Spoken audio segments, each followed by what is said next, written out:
Okay, so I want to discuss with you why the traditional way of chasing women is not a good thing to be doing.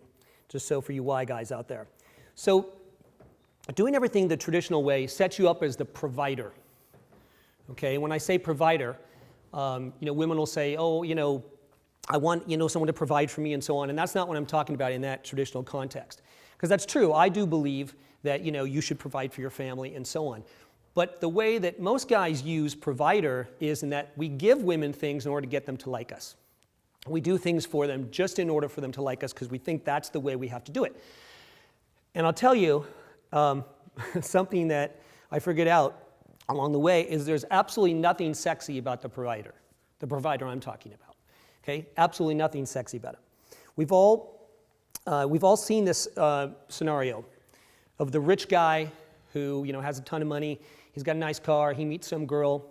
He asks her out. He takes her to an expensive restaurant.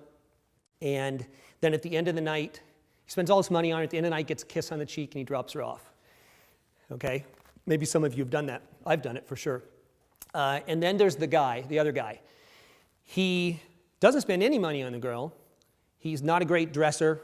He doesn't seem to have many skills, but she's addicted to him and can't get enough of him. And this guy doesn't do anything that the other guy does.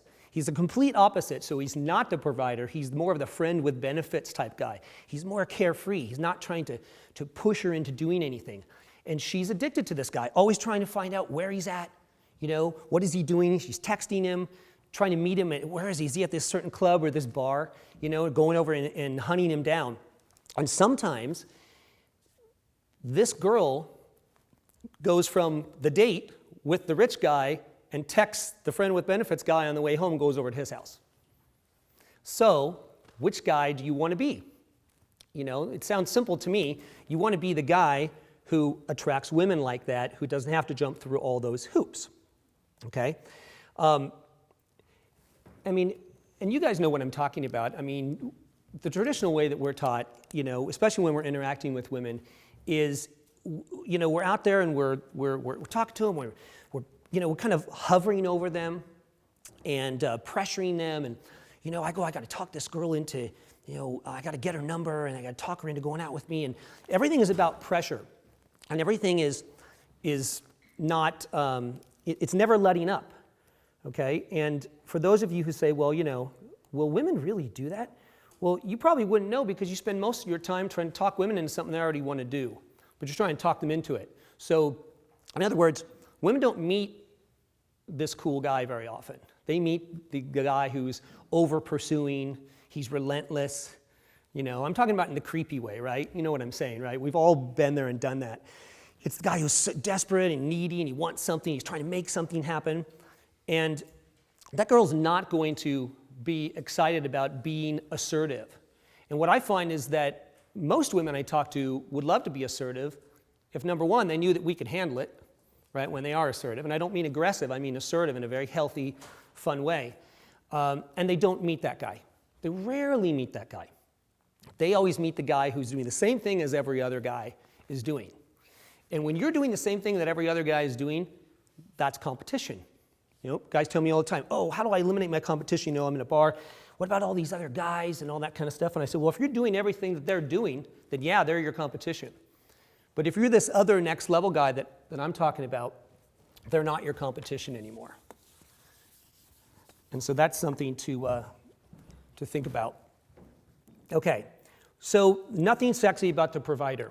Now, if you want to be the next level kind of provider, then the next level provider is a guy.